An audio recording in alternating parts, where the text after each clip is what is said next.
তো হচ্ছে good morning সবাইকে। কেমন আছো তোমরা? আশা করি খুব ভালো আছো আর ভালো থেকো, সুস্থ থাকো, হাসি খুশি থাকো। আজকের ব্লগটা সকাল থেকে হচ্ছে স্টার্ট করছি। আর হ্যাঁ, একটা অনুরোধ রইল তোমাদের কাছে, ভিডিওটা স্কিপ না করে দেখার জন্য। আশা করি ভিডিওটা তোমাদের ভালো লাগবে। আর হ্যাঁ, আজকে হচ্ছে রান্না করব, রান্না বলতে ভাত করব আর আলু পোস্ত মানে সেদ্ধ করব আর কি। তো একটা ঝোল হবে আর কি, পোস্ত আলু দিয়ে ঝোল। স্নান টান সব কিছু হয়ে গেছে।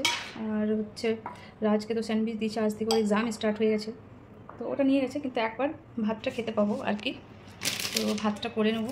ভাত আর হচ্ছে চলো দেখি কী কী করছি, তোমাদের সাথে সব কিছু শেয়ার করছি।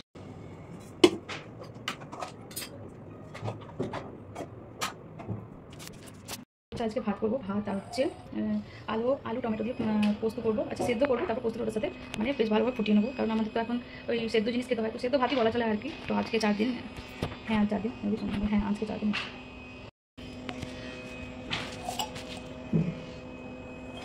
তো হচ্ছে এইদিকে আমি রান্না চাপিয়ে নিচ্ছি হচ্ছে, রান্না বলতে ভাত আলু সেদ্ধ পোস্ত বাটা এইসবই আর কি।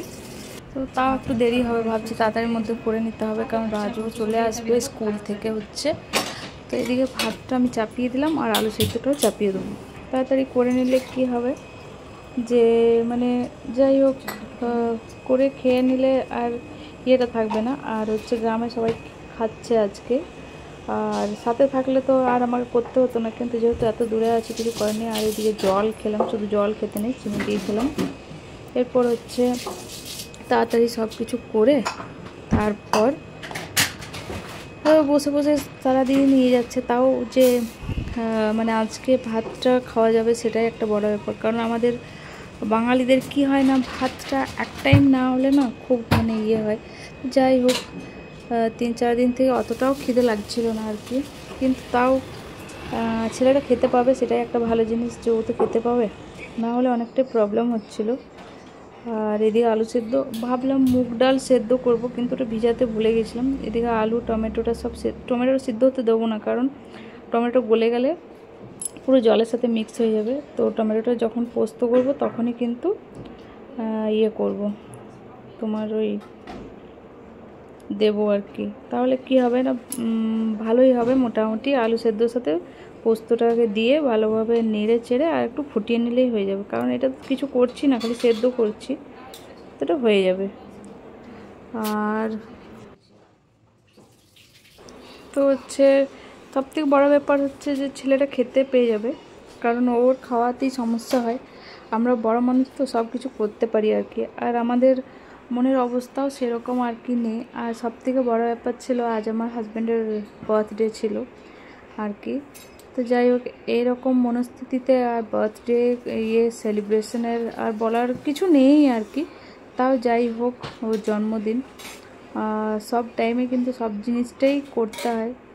তো এখন মনস্থিতি যা আছে, আমার মনে হয় না সব কিছু ঠিকঠাক হবে। এই যে আজকে মুগ ডালটা ভিজিয়ে রেখেছিলাম, এটা এমনি শসা আর টমেটো দিয়ে খাওয়ার জন্য, কিন্তু আর খাওয়া হলো না সকালে। আর খেতেও ভালো লাগছে না, জানি না কেন, খিদেটাই মরে গেছে যেমন মনে হচ্ছে আর কি।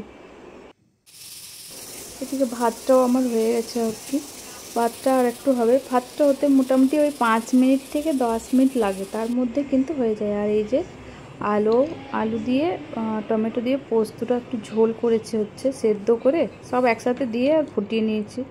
দেখেই দেখে আর কি মনে হচ্ছে যেটা কি হয়েছে।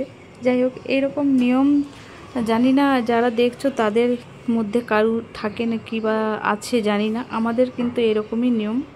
এখন কিন্তু এটা 10 দিন অবধি থাকবে, তারপর হচ্ছে কাজ 12 দিনের দিনে হয়।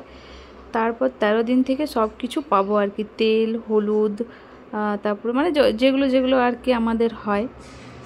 তারপরে হচ্ছে সব কিছু করে বিকেলে আর রান্নাবান্নার কোনো ঝামেলা ছিল না, ছোলা সেদ্ধ করেছিলাম। আর ছাদে গেলাম, তখন দেখলাম বেশ চাঁদটাকে ভালো লাগছে, কারণ ছিল পূর্ণিমা, মানে সামনেই পূর্ণিমা আসছে, কালকে না পরশু ছিল আর কি। তো তারপরে এসে নিয়ে শুয়ে গেলাম, আর খাবার মতো কিছু ছিল না। আর রাত্রেবেলা খেতেও ইচ্ছে করছিল না যে কি খাবো, তাই ভাবলাম একটু প্যাড়া ট্যাড়া এইসব ছিল, তো ভাবলাম এটা খেয়ে। আর আমার ভিডিওগুলো তোমাদের কেমন লাগে